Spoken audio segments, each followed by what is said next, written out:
Happy Friday to you. If you're a parent, you've probably said it.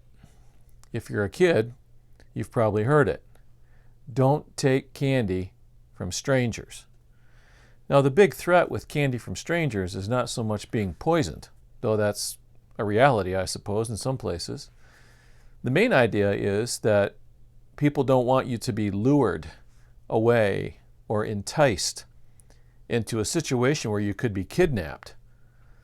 Imagine how horrible that would be.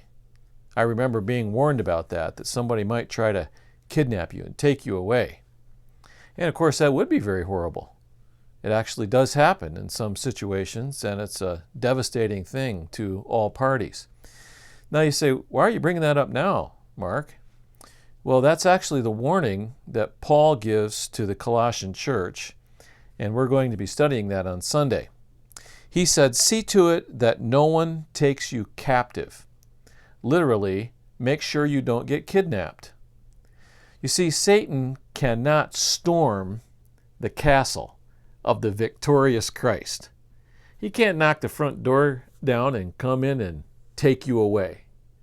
But he can entice you and lure you out of the castle, so to speak.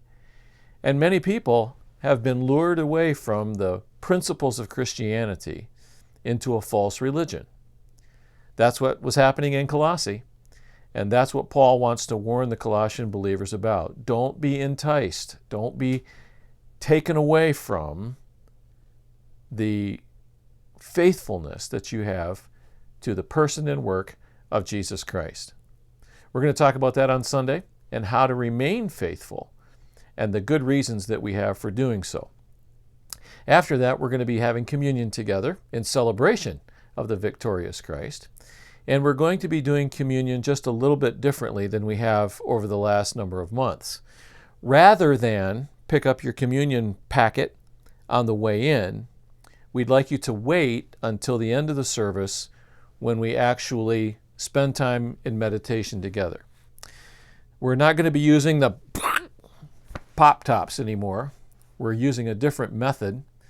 We'll have a cup with a wafer, and in that is going to be a cup with the juice. And during the time of meditation, you'll pick up one of those double cups. Your wafer will be in the bottom. Your juice will be on the top. We'll participate in communion as we normally do, and then you can just discard the cups as you have in the past. Now, if getting up and moving around is a problem for you, we're going to have some people bringing a tray around.